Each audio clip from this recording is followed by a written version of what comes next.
नहमदुहु व नसल्ली अला रसूलिहिल करीम अम्मा बाद फ़अऊज़ु बिल्लाहि मिनश्शैतानिर रजीम बिस्मिल्लाहिर रहमानिर रहीम वअब्दुल्लाह व ला तुश्रिकू बिही शैअन व बिल वालिदैनि ihसाना व बिदिल क़ुरबा वल यतामा वल मसाकीन वल जारि दिल क़ुरबा वल जारिल जुनुबि वस्साहिबि बिल जंब व मा मलकत अयमानुकुम इन्नल्लाहा ला युहिब्बु मन काना मुख्तालन फ़ख़ूरा। सदक़ल्लाहुल अज़ीम। वअन इब्न उमर व आइशा रज़ियल्लाहु तआला अन्हुमा क़ाला क़ाला रसूलुल्लाहि सल्लल्लाहु अलैहि वसल्लम मा ज़ाला जिब्रील यूसीनी बिल जारि हत्ता ज़ननतु सयुवर्रिसुहु औ कमा क़ाला अलैहि सलातु वस्सलाम।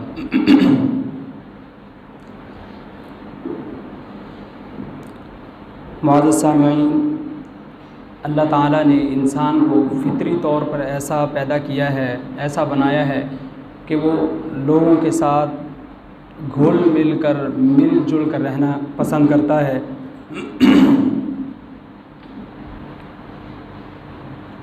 चुनाचे जब वो घर में होता है तो अपने माँ बाप के साथ, बीवी बच्चों के साथ, बहन भाइयों के साथ, अपने बेटे बेटियों के साथ होता है।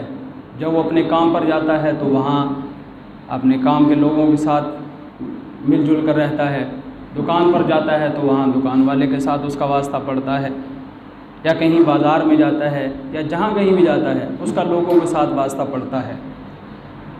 अब इन मुख्तलिफ़ औक़ात में मुख्तलिफ़ लोगों के साथ जो हमें वास्ता पड़ता है, तो इस वास्ता पड़ने के वक़्त हम लोगों के साथ जिस तरह पेश आते हैं इसको मुआशरत से ताबीर किया जाता है। शरीयत के अंदर जहाँ पर अक़ाइद और इबादात का मसला अहम है, वहीं पर मुआमलात, मुआशरत और हुस्न खुल्क, ये तीन चीज़ें भी दीन इस्लाम का अहम हिस्सा है। हम अक़ाइद पर तो ज़ोर देते हैं, अक़ाइद हम उनको संवारने की कोशिश करते हैं, अपनी इबादात को भी हम बेहतर बनाने की कोशिश कर रहे होते हैं, लेकिन हमारे जो मामलात हैं, हमारा जो लेन देन है, या हमारी मुआशरत और इस तरह हमारा अखलाक, इसमें हम इस कदर एहतियात से काम नहीं लेते जिस कदर अक़ाइद और इबादात में लेते हैं। हालांकि मुआशरत के अंदर ही लोगों को पता चलता है कि हम लोगों के साथ कैसे हैं या हमारे साथ लोग कैसे हैं, हमारा अखलाक लोगों के साथ कैसा है या लोगों का अखलाक हमारे साथ कैसे है। तो ये आयत मैंने तिलावत की है। इस आयत के अंदर अल्लाह ताला ने इब्तिदान ये फ़रमाया है कि वअब्दुल्लाह व ला तुश्रिकू बिही शैआ, अल्लाह के साथ किसी को शरीक न ठहराओ। व बिल वालिदैनि ihसाना, अपने वालिदैन के साथ हुस्न सलूक करो। व बिदिल क़ुरबा, करीबी रिश्तेदारों के साथ हुस्न सलूक करो। वल यतामा, यतीमों के साथ। वल मसाकीन, मिस्कीनों के साथ हुस्न सलूक करो। और वल जारि दिल क़ुरबा, करीबी रिश्तेदार पड़ोसी के साथ, जारी दिल क़ुरबा यानी कि करीबी पड़ोसी के साथ। वल जारिल जुनूब, और दूर के पड़ोसी के साथ भी हुस्न सलूक से पेश आओ। वस्साहिबि बिल जंब, और जिसके साथ तुम्हारा अभी वास्ता पड़ा है या जो पहलू का जो मुसाफिर है उसके साथ भी हुस्न सलूक से पेश आओ। और वमा मलकत अयमानुकुम, जो तुम्हारे मुलाजिम हैं, जो तुम्हारे ग़ुलाम हैं, जो तुम्हारे मातहत रह कर काम करते हैं, उनके साथ भी हुस्न सलूक से पेश आओ। तो इन आयत में, इस आयत के अंदर इन लोगों के हुकूक बयान किए गए हैं। हम इनमें से पड़ोसी के हुकूक को ले लेते हैं। अब पड़ोसी तीन किस्म के होते हैं। एक वो पड़ोसी होता है जो गैर मुस्लिम है, उसका हक़ सिर्फ़ पड़ोसी होने का ही है। एक वो शख्स है जो मुसलमान है, तो उसके दो हक़ हैं, एक मुसलमान होने की हैसियत से, एक पड़ोसी होने की हैसियत से। जो रिश्तेदार है उसके तीन हक़ होते हैं, एक मुसलमान होने की हैसियत से, एक पड़ोसी होने की हैसियत से, एक करीबी रिश्तेदार होने की हैसियत से। तो पड़ोसियों के साथ रसूलुल्लाह सल्लल्लाहु अलैहि वसल्लम, ये आयत के अंदर तो अल्लाह ताला ने फरमाया ही है पड़ोसियों के साथ हुस्न सलूक से पेश आओ। अहादीस भी बहुत सारी अहादीस हैं जो पड़ोसियों के साथ हुस्न सलूक पर दलालत करती हैं। चुनाचे जो हदीस पढ़ी गई, जो हज़रत आयशा सिद्दीक़ा रज़ियल्लाहु ताला अन्हा और हज़रत अब्दुल्ला बिन उमर रज़ियल्लाहु ताला अन्हु से रिवायत है, फरमाते हैं रसूलुल्लाह सल्लल्लाहु अलैहि वसल्लम ने फरमाया, जिब्राईल अलैहिस्सलाम मुसलसल मेरे पास पड़ोसियों के हुकूक लेकर आते रहे। इतनी मर्तबा मेरे पास आए, मुझे तो यूँ लगने लगा कि अब जिब्राईल आएंगे तो ये कहेंगे कि अपनी विरासत में पड़ोसियों को भी हिस्सा दो, चाहे वो तुम्हारे रिश्तेदार हों, काफिर हों, जो भी हों। इतनी मर्तबा जिब्राईल अलैहिस्सलाम मेरे पास पड़ोसियों के हुकूक के मुतालिक आए। और अमूमन हमारी ख्वाहिश ये होती है कि हम में से हर शख्स का घर बस जाए और हमारी उम्र में भी बरकत हो जाए, अल्लाह ताला हमें लंबी उम्र दे दे। तो इस सिलसिले में रसूलुल्लाह सल्लल्लाहु अलैहि वसल्लम ने फरमाया कि 3 काम ऐसे हैं जिनकी वजह से घर आबाद हो जाते हैं और उम्र में बरकत हो जाती है। उनमें से पहला काम हुस्नुल जिवार, पड़ोसियों के साथ अच्छा सलूक करना। दूसरा सिलतुर रहमी, रिश्तेदारों के साथ सिला रहमी करना, उनके साथ अच्छा सलूक करना। और तीसरा हुस्नुल खुल्क, हुस्न अखलाक। ये जो 3 उसूल मैंने बताए थे कि जो मुआशरत के जो दीन इस्लाम के अंदर 5 अहम चीज़ें हैं, जिनमें से अकायद और इबादात में तो हम तवज्जो करते हैं, लेकिन हमारे मामलात कैसे हैं, पड़ोसियों के साथ कैसे सलूक है और हमारा अखलाक कैसा है, इनकी तरफ हमारी तवज्जो नहीं जाती। तो आप सल्लल्लाहु अलैहि वसल्लम ने फरमाया कि पड़ोसियों के साथ अच्छा सलूक करना, रिश्तेदारों के साथ अच्छा सलूक करना और हुस्न अखलाक से पेश आना, ये 3 आमाल ऐसे हैं, ये युअम्मिर दियार, ये घरों को आबाद करते हैं, व यज़िदन फिल आमार, और उम्रों के अंदर बरकत डाल देते हैं। ये 3 आमाल, घर भी आबाद हो जाएगा। हुज़ूर सल्लल्लाहु अलैहि वसल्लम गारंटी दे रहे हैं कि 3 काम तुम ये कर लो, तुम्हारे घर आबाद हो जाएंगे, तुम्हारे घर खुशहाल हो जाएंगे और तुम्हारी उम्रों में बरकत हो जाएगी। तो इसीलिए हुज़ूर सल्लल्लाहु अलैहि वसल्लम ने बड़ी तवज्जो दिलाई है कि पड़ोसियों के साथ अच्छा सलूक किया जाए। हत्ता कि हज़रत अबू ज़र ग़िफ़ारी रज़ियल्लाहु ताला अन्हु को रसूलुल्लाह सल्लल्लाहु अलैहि वसल्लम ने फरमाया, या अबा ज़र इदा तबख्ता मरक़तन, ए अबू ज़र जब तू शोरबे वाला सालन पकाए ना, फ़अक्सिर माअहा, पानी थोड़ा ज़्यादा डाल लिया कर, और वतआहद जीराना का, और अपने पड़ोसियों का भी ख्याल रखा कर, पड़ोसियों को भी जो है ये चीज़ पहुँचा दिया कर। तो पड़ोसियों के इस कदर हुकूक रसूलुल्लाह सल्लल्लाहु अलैहि वसल्लम ने बयान फरमाए हैं। इसलिए रसूलुल्लाह सल्लल्लाहु अलैहि वसल्लम ने फरमाया कि हुर्मतुल जारि अलल जारि का हुर्मति अबीही, एक पड़ोसी पर अपने दूसरे पड़ोसी का एहतराम, इज़्ज़त इसी तरह लाजिम है जैसे अपने बाप की इज़्ज़त और एहतराम लाजिम है। जैसे औलाद के लिए अपने बाप का एहतराम ज़रूरी है, वैसे अपने पड़ोसी का एहतराम भी ज़रूरी है।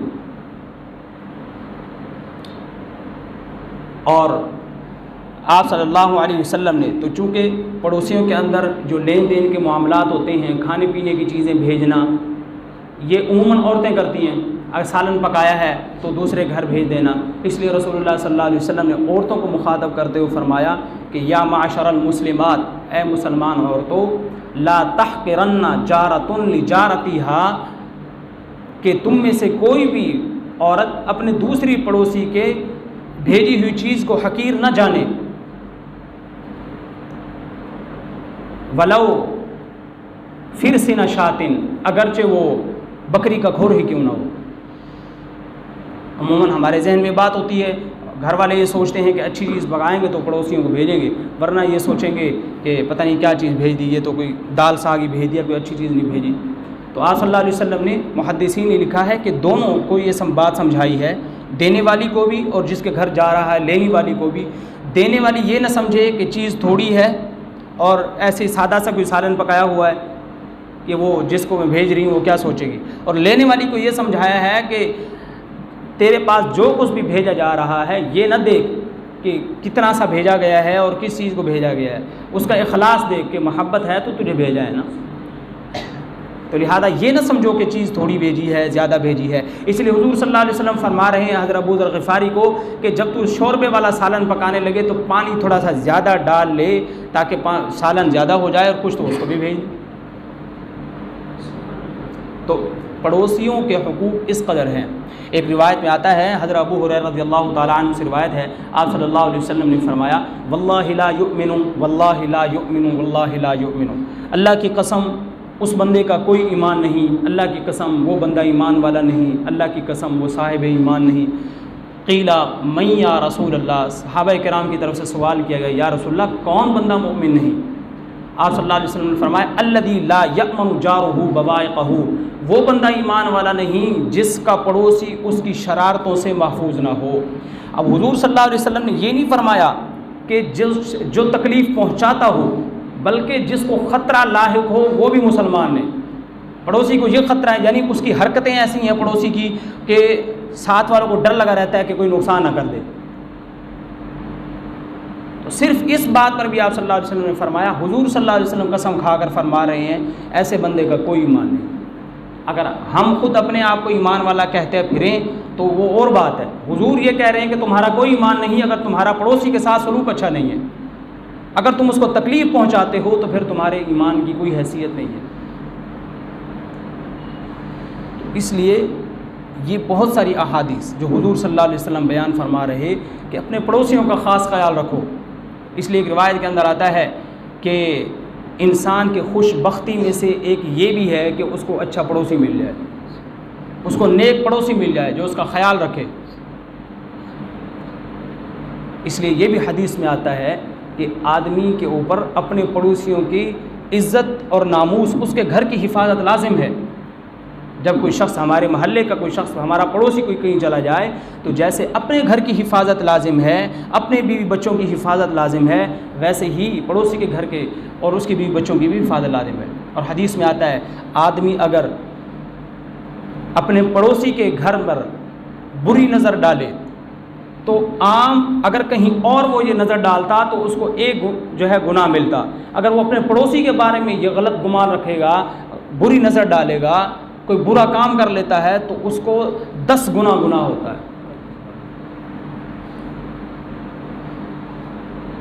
तो ये पड़ोसियों के हुकूक रसूलुल्लाह सल्लल्लाहु अलैहि वसल्लम ने बयान फरमाए।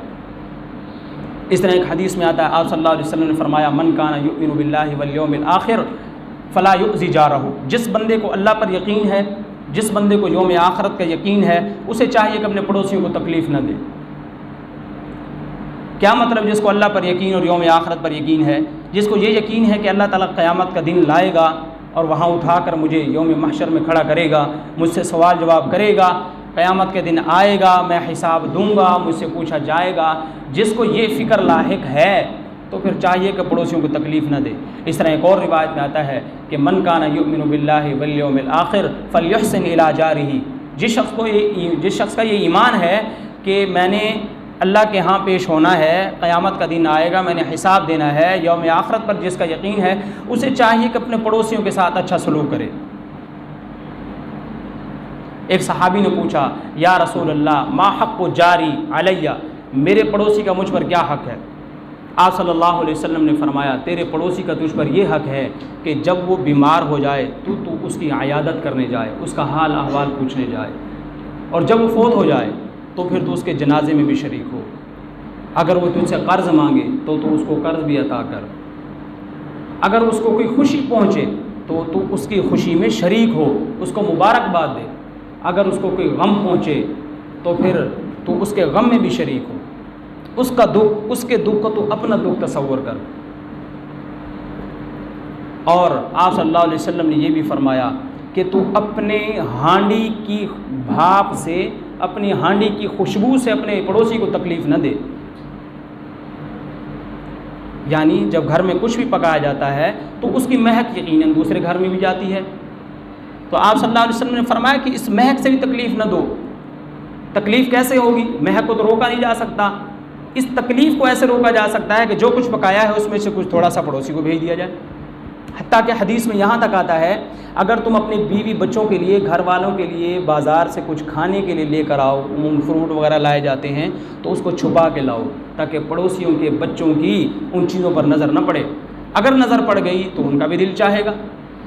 अब उन बच्चों का दिल दुखाने में आपका हाथ हो गया। और उमूमन बाज़ लोग तो ऐसे ही दिखा करके लाते हैं ताकि पता चले कि हम अच्छे खासे खाने पीने वाले हैं। तो हुज़ूर सल्लल्लाहु अलैहि वसल्लम फरमाया छुपा के लाओ ताकि उन बच्चों का दिल न दुखे। और यकीनी बात है, जब बच्चे जो है वो कबीदा खातिर होंगे, उनका दिल दुखेगा, माँ बाप को पता चलेगा, उनको भी अफसोस होगा कि हम इतना भी नहीं कमा पाते, अपने बच्चों को तो अच्छा खिला पिला सके। देखो दूसरा पड़ोसी है कैसे अच्छा खिलाता पिलाता। और इसी तरह आपने ये हक़ भी बयान किया कि तू अपनी दीवार को अपने पड़ोसी की दीवार से इतना ऊंचा भी ना कर कि तेरी दीवार की वजह से तेरे पड़ोसी के घर में, तेरे पड़ोसी के आंगन में हवा आने से रुक जाए। और एक और हदीस में आता है, अगर तुम्हारा पड़ोसी तुमसे ये कहे कि यार मैं अपनी छत बनाना चाहता हूँ या दीवार बनाना चाहता हूँ, तो शतीर वगैरह तेरी दीवार पर रखना चाहता हूँ, हुजूर ने फरमाया कि अगर वो तुझे कहे ना तो उसको मना ना करना। उसका शतीर, उसका कोई छत पे कोई गार्डर वगैरह, टियर वगैरह रखना चाहता है तो वो अपनी छत पर गाड़ने देना, उसको इनकार ना करना। अब हालांकि ये फ़र्द वाजिब नहीं है, लेकिन हुजूर सल्लल्लाहु अलैहि वसल्लम हमसाये के हक़ बता रहे हैं। इसलिए हदीस में आता है कि क़यामत के दिन सबसे पहले जो झगड़ा पेश किया जाएगा वो दो पड़ोसियों का होगा। एक पड़ोसी ऐसा होगा जिसने खूब नेक आमाल किए होंगे, वो जन्नत का मुस्तहिक होगा, लेकिन जब वो जन्नत में जाने लगेगा तो उसका पड़ोसी उसको आके लिपट जाएगा और कहेगा या अल्लाह इससे पूछिए, ये दुनिया के अंदर मालदार आदमी था, इसने मुझ पर अपना दरवाज़ा क्यों बंद कर लिया, इसने मेरा ख्याल क्यों नहीं रखा, ये क्यों नहीं पूछता था कि तुझे किस चीज़ की ज़रूरत है, इसको पता होता था कि मैं मोहताज हूँ, मेरे पास खाने को कुछ नहीं है, मेरे पास लिबास नहीं है पहनने को, तो इसने मेरा ख्याल दुनिया में क्यों नहीं रखा। तो हमसायों के हुकूक़ के मुतालिक रसूलुल्लाह सल्लल्लाहु अलैहि वसल्लम ने ये इस कदर तालीमात दी हैं। देखिए, अगर यही तालीमात हम में से हर शख्स अपना ले तो हम अपने घर के अंदर अच्छा फ़र्द बन सकते हैं, हमारे घर का हर फर्द अच्छा फ़र्द बन सकता है। और मुआशरा बनता ही अफराद से है, मुआशरा बनता ही ख़ानदान से है। जब एक ख़ानदान के तमाम अफराद अच्छे होंगे तो मुआशरा भी अच्छा होगा। जब मुआशरा अच्छा होगा तो उसमें पलने बढ़ने वाले सब बच्चे ही अच्छे होंगे, क्योंकि ख़ानदान का वजूद मुआशरे से है और मुआशरे का वजूद ख़ानदान से है। ये दोनों लाज़िम मलज़ूम हैं। ऐसा हो नहीं सकता कि ख़ानदान अच्छा हो तो मुआशरा बुरा हो, मुमकिन ही नहीं है। और ऐसा भी नहीं हो सकता कि मुआशरा बुरा है तो ख़ानदान अच्छा हो जाए, क्योंकि जो ख़ानदान के अफराद हैं उसी मुआशरे में पलते बढ़ते हैं, उसी मुआशरे के अंदर जो रसूम व रिवाज होते हैं, उसी मुआशरे की जो अक़दार होती हैं, वही बच्चा उन्हीं के अंदर ही परवान चढ़ता है।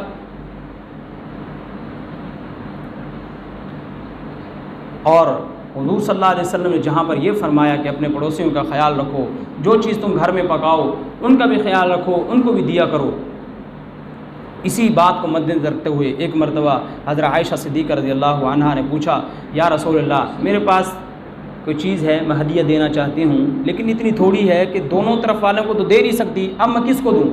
है इतनी थोड़ी सी कि एक को ही दे पाऊँगी, तो मैं किसको दूँ? तो आप सल्लल्लाहु अलैहि वसल्लम ने फरमाया कि जिसका दरवाज़ा तेरे दरवाज़े के करीब है ये चीज़ उसको दे दो, क्योंकि जब दरवाज़ा अमूमन करीब करीब होता है तो पता होता है घर में क्या आ रहा है, क्या जा रहा है, घर में कौन आ रहा है, कौन जा रहा है। तो इसलिए आप सल्लल्लाहु अलैहि वसल्लम ने फरमाया कि जो चीज़ तेरे पास है वो किसको दे, जिसका दरवाज़ा तेरे दरवाजे के करीब है। तो अमूमन हमारे अंदर एक कोताही पाई जाती है कि हमें अपने हमसायों का पता ही नहीं होता कि दाएं कौन बैठा, बाएं कौन बैठा है। साल हा साल गुजर गए, कोई ख़बर ही नहीं है, कोई मर भी जाता है, लेकिन अगर हमारा आना जाना नहीं है उनके घर तो हम अगर जैसे वफ़ात वाले दिन लोग इकट्ठे हो जाते हैं तो हम घर की कुंडी बंद कर लेते हैं। अच्छा, बाहर रश लगा हुआ है, बच्चों को घर रोका हुआ है, ख़ुद भी नहीं जा रहे और अंदर ही बैठे हुए छुप के। हालांकि अहादीस में, कुरान और सुन्नत के अंदर हमें ये तालीमात दी गई हैं, हमें समझाया गया है कि ये तुम्हारे पड़ोसियों के हुकूक हैं, क्योंकि जब दूसरे लोग हमारे पड़ोसी हैं हम उनका ख्याल रखेंगे तो हम भी तो किसी के पड़ोसी हैं, हमारा भी ख्याल रखा जाए।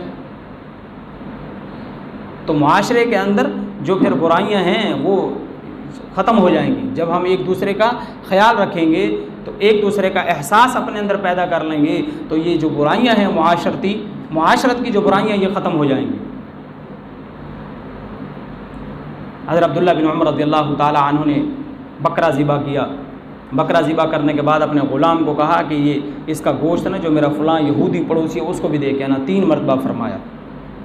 तो दूसरे जो सहाबा मौजूद थे उन्होंने कहा कि ए इब्न उमर, खैर तो है, आप ताकीद के साथ फरमा रहे हैं कि ये जो गोश्त है ये मेरे फ़लाँ यहूदी पड़ोसी को भी दे के आना।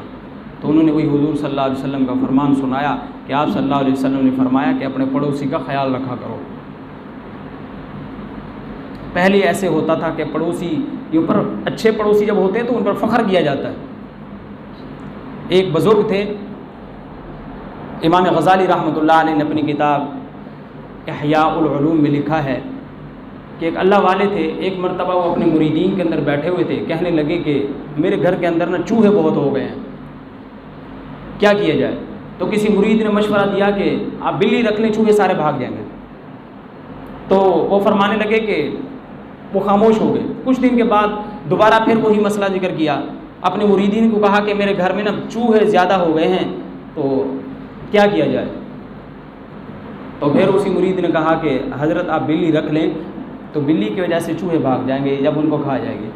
तो उस बुज़ुर्ग ने फरमाया कि मैं बिल्ली तो रख लूँ, लेकिन मसला ये है कि जब मैं बिल्ली रख लूँगा तो वो चूहे मेरे घर से निकल कर उस घर में पहुँच जाएंगे, मेरे पड़ोसी के घर में। तो जो चीज़ मैं अपने लिए पसंद नहीं करता वो अपने पड़ोसी के लिए क्यों करूँ। और इसलिए हदीस में आता है कि तुम में से कोई भी शख्स, कोई भी फ़र्द उस वक़्त तक कामिल ईमान वाला नहीं हो सकता जब तक वो अपने भाई के लिए वही चीज़ पसंद ना करे जो अपने लिए करता है। तो उस बुज़ुर्ग ने इस हदीस को मद्देनज़र रखते हुए कि जो चीज़ मैं अपने लिए पसंद नहीं करता अपने भाई के लिए क्यों करूँ। हज़रत अब्दुल्लाह बिन मुबारक रज़ियल्लाहु रहमतुल्लाह अलैह जो बहुत बड़े मुजाहिद हैं, मुजाहिद कबीर और फ़िक़्ह के भी जो है इमाम हैं, और वो इमाम आज़म अबू हनीफ़ा रहमतुल्लाह अलैह की मजलिस शूरा के रुकन भी थे कि जो 40 अफराद पर मुश्तमिल एक मजलिस थी जो फ़िक़्ह के मसाइल को तरतीब दिया करती थी।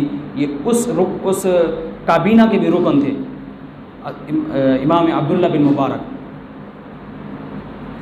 इनके पड़ोस में एक यहूदी रहता था, उसने इश्तिहार दिया उस वक्त के हिसाब से कि मैं अपना घर फ़रोख्त करना चाहता हूँ। एक शख्स आया लेने के लिए, उसने घर देखा, घर देखने के बाद कहा कितने का है। उस यहूदी ने कहा 2000 दीनार का। तो उस देखने वाले शख्स ने कहा कि इस जैसे पड़ोस में, महल्ले में जहाँ ये सहूलियात मौजूद हैं, ये 1000 से ज़ायद का नहीं लगता, ये ज़्यादा से ज़्यादा इसकी कीमत 1000 हो सकती है, आप इतने ज़्यादा पैसे क्यों मांग रहे हैं। तो उस यहूदी ने कहा कि 1000 रुपये तो इसी घर के हैं, लेकिन 1000 रुपये अब्दुल्ला बिन मुबारक के पड़ोस के हैं, कि मैं तुझे घर नहीं बेच रहा, अब्दुल्ला बिन मुबारक का पड़ोस भी तो दे रहा हूँ।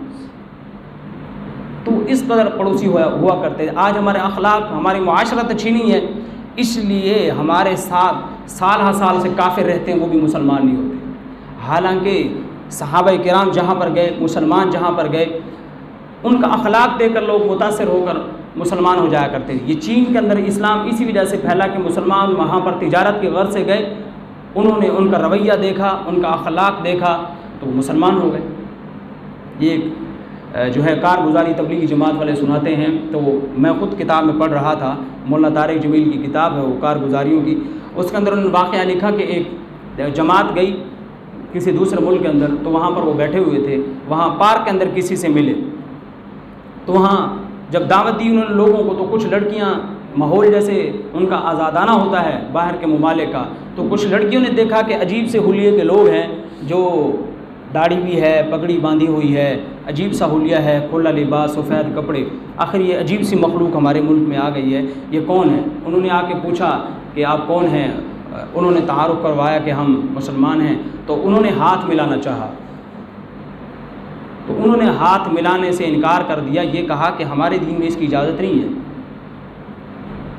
अब इस बात से ही वो जो औरतें थी, वो लड़कियां थी, वो रोने लग गईं कि क्या आपका दीन ऐसा है, क्या आपको ऐसी तहज़ीब फराहम करता है कि जो मर्द और औरत के दरमियान जो है अदब का हिदाया सिखाता है, क्योंकि वहाँ पर तो कोई इज़्ज़त नाम की कोई चीज़ है ही नहीं। वो इसी बात से मुतासिर होकर मुसलमान हो गई। और उन्होंने इस किताब के अंदर एक और वाक़या लिखा कि एक जो है तबलीगी जमात के साथी थे जो किसी बैरून मुल्क में थे, वहाँ पर वो बीमार हो गए, उनको हस्पताल में दाखिल करवाया गया। तो जो नर्स बार बार आती थी उनको चेक करने के लिए, वो यकीनी बात है जो डॉक्टर चेक करता है तो वो मरीज़ पर नज़र भी डालता है, वो उसको देखता भी है। तो जब वो नर्स उसको देखती थी तो वो अपनी आंखें बंद कर लेते, अपना रुख फेर लेते थे। तो जब मुतअद्दिद मरतबा ऐसा हुआ, उसने पूछा कि माजरा क्या है। उन्होंने बताया कि हमारा दीन इजाज़त नहीं देता कि हम किसी गैर औरत पर इस तरह नज़र डालें। उसी बात पर उसकी आंखों से आंसू जारी हुए कि एक ये इस्लाम है जो इस कदर तहज़ीब सिखाता है, और एक हमारा मुआशरा है मगरबी मुआशरा जिसके अंदर इज़्ज़त और औरत की इज़्ज़त नाम की तो कोई चीज़ है भी नहीं। तो जब हम अपने अखलाक दिखाते हैं, अपनी मुआशरत अच्छी लोगों के सामने रखेंगे, लोग खुद ब खुद मुतासर होंगे। मुमकिन ही नहीं कि मुतासर ना हों, चूँकि हमारा उठना बैठना, हम नमाज़ें भी पढ़ते हैं, हमारे अंदर वो बुराइयाँ भी तसलसल के साथ पाई जाती हैं, इसलिए फिर देखने वाले को कोई नई चीज़ हमारे अंदर नज़र नहीं आती। ये फिर हमारी जो इबादत हैं वो रस्मी ही रह जाती हैं कि हम नमाज भी 5 वक्त की पढ़ते हैं, लेकिन बुराइयाँ हमारे अंदर वैसे की वैसी पाई जाती हैं। तो असल ये है कि हमने अपने आमाल को दुरुस्त करना है कि हमारे आमाल दुरुस्त हो जाएं, हमारे अखलाक दुरुस्त हो जाएं, हमारी मुआशरत अच्छी हो जाए। और बिलखुसूस चूँकि पड़ोसियों के साथ तो वास्ता पड़ता ही रहता है, इसलिए सबसे पहले वही मुतासर हो जाएं। और हत्ता कि पड़ोसियों की वजाहत पर तो ये जो आयत तिलावत की थी, इसमें अल्लाह ताला ने लफ्ज़ फरमाया है कि वस्साहिबि बिल जंब, कि जो तुम्हारा पहलू का साथी है उसके भी हुकूक अदा करो। शुर्राह ने लिखा है कि इससे मुराद ये है, मुफस्सिरीन लिखते हैं कि अगर आप कहीं सफ़र पर जाते हैं तो जो थोड़ी सी देर के लिए भी जो शख्स आपके साथ सीट के पास बैठा हुआ ना, दूसरी सीट के ऊपर, ये शख्स भी आपका पड़ोसी है। आप दुकान वाले के पास गए हैं तो ये दुकान वाले के पास जितनी देर ठहरे हैं ये भी आपका पड़ोसी है, इसके साथ भी अच्छे अखलाक से पेश आएँ। इसलिए एक बुज़ुर्ग थे, वो जहाँ कहीं भी जाते, जिससे भी मिलते, जब उससे जो है दूर होने लगते या अपने सफ़र में अलग होने लगते तो उसको कहते कि मुझे अल्लाह की रज़ा के लिए माफ़ कर देना, मैं आपके हुकूक अदा नहीं कर सका। इसलिए अगर हम यही फ़िक्र बिठा लें कि ये हमारा पड़ोसी है, और इसीलिए हदीस में आता है कि वो मोमिन बंदा जो किसी महल्ले में मुआशरे में रहता है और लोगों की तरफ से उसको तकालीफ पहुँचती हैं, कभी किस पड़ोसी ने क्या ताना दे दिया, कभी किसने क्या कह दिया, तो वो इन तकालीफ पर सब्र करता है, तो ये मोमिन अच्छा है उस मोमिन से जो तने तनहा रहता है। क्यों? इसलिए कि वो लोगों की बातें नहीं सुनता, बर्दाश्त नहीं करता, सब्र नहीं करता। ये लोगों की ताने भी सुनता है, बातें भी बर्दाश्त करता है, इसलिए ये मोमिन उसकी निस्बत बहुत ही अच्छा मोमिन है। और एक मरतबा एक सहाबी ने आप सल्लल्लाहु अलैहि वसल्लम से पूछा, या रसूल अल्लाह, मैं कैसा आदमी हूँ, अच्छा हूँ या बुरा हूँ? आप सल्लल्लाहु अलैहि वसल्लम ने फरमाया, अपने पड़ोसियों से जाके पूछो, अगर वो ये कह दें कि तू अच्छा आदमी है तो फिर वाकई तू अच्छा है, अगर तेरे पड़ोसी तुझे कह दे कि तू बुरा आदमी है फिर तू बुरा ही है। और बल्कि एक हदीस में आता है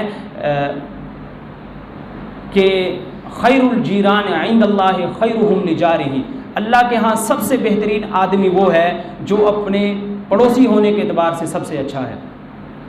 पड़ोसी जिसको पसंद करते हैं, पड़ोसी कहते हैं कि हाँ यार ये आदमी बहुत ही अच्छा आदमी है, ये आदमी अल्लाह की नज़र में बहुत ही अच्छा है। और एक हदीस में आता है कि आप सल्लल्लाहु अलैहि वसल्लम के सामने 2 औरतों का तज़किरा आया, बताया गया कि एक औरत वो है जो नवाफिल भी पढ़ती है, सदका खैरात भी करती है, लेकिन पड़ोसियों के साथ वो बड़ा ही बदतमीज़ी से पेश आती है, उसका रवैया अच्छा नहीं है। तो आप सल्लल्लाहु अलैहि वसल्लम ने फरमाया ये औरत जहन्नमी है। और एक औरत का तज़किरा आया कि जो बस फ़राइज़ पूरे पढ़ती है, तिलावत भी पूरी सूरी करती है और फ़राइज़ पर अमल करती है, नवाफिल काम कोई ज़्यादा नहीं करती, नफली न रोज़े रखती है, ना कोई सदका खैरात भी इतना ज़्यादा नहीं करती, लेकिन पड़ोसियों के साथ उसका रवैया बहुत अच्छा है, पड़ोसी खुश हैं, पड़ोस की औरतें कहती हैं बहुत अच्छी औरत है, हमारा ख्याल रखती है। तो आप सल्लल्लाहु अलैहि वसल्लम ने फरमाया कि यह औरत जन्नती है। क्योंकि देखिए हमारी नाफरमानी की वजह से अल्लाह ताला की ज़ात को कोई जो है नुकसान नहीं होता। हाँ अलबत्ता हमारे बुरे सलूक की वजह से हमारे पड़ोसियों को ज़रूर तकलीफ़ पहुँचती है। तो इसलिए हमें चाहिए कि हम अपने पड़ोसियों के साथ अच्छा सलूक करें, हुस्न अखलाक से पेश आएँ। ये हमारे माशरे में बहुत ज़्यादा कोताही और कमज़ोरी पाई जाती है कि हम इसका ख्याल नहीं रखते। इसलिए हमें चाहिए कि इसका हम ख्याल रखें ताकि हम अल्लाह के नज़दीक बेहतरीन बंदे बन सकें। तो अल्लाह ताला से दुआ है अल्लाह ताला हमें अमल की तौफ़ीक़ नसीब फरमाए। अमा अलैना इल्लल बलागुल मुबीन।